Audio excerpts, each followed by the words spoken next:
Today we'll talk about fair value gaps and unravel some secrets. So firstly, what is fair value gap? Fair value gap is nothing but the pattern of 3 candlesticks where the first candle low and the third candle high doesn't overlap. Similarly, the first candle high and the third candle low doesn't overlap. This indicates a price imbalance.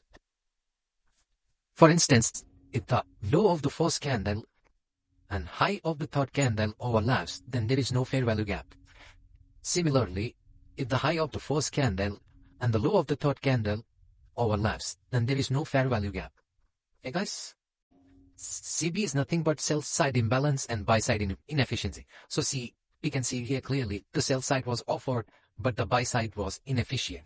So we consider this gap as bearish fair value gap, and the same here. BC is like buy side imbalance. The buy side was offered, but the sell side was inefficient. So this is bullish fair value gap. So let's call CB, and this is BC, buy side imbalance, sell side inefficiency. Okay guys, so we'll quickly look at an example of like yesterday's trading. I'll give you a look. So this is 1 minute chart. Can you see this guys? This was CPI. So if you guys see here, buy side imbalance, sell side inefficiency. So buy side was offered, sell side was inefficient, and it came back in the range, in the fair value gap, and it got rejected, and it traded. And the same way, if I show you guys the sell side imbalance and the buy side inefficiency, can you see this guys? So the sell side was offered, but the buy side was inefficient. It went to a level which is called consequent encroachment, and it traded back. See, if you guys see whole level, it didn't broke.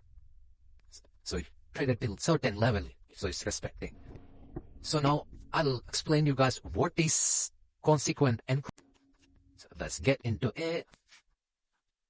Firstly, this line is 50% of this fair value gap.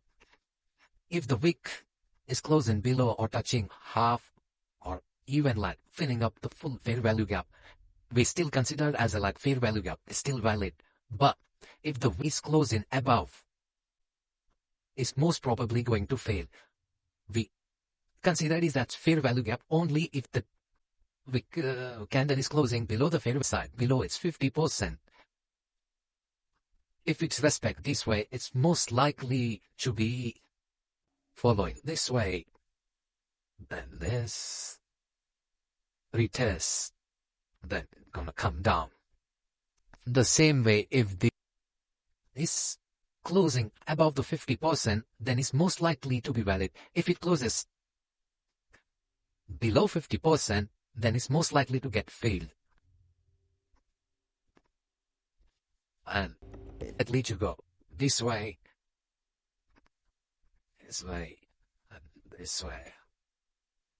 Okay guys, so next, now we're going to, if this candle is closing above 50% or like filling the gap and closing above the fair value gap, it's most likely this will become support.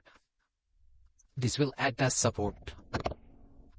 Okay guys, so the next question is most likely to be this way and this way. You can do something this way, then the same way. If this candle is closing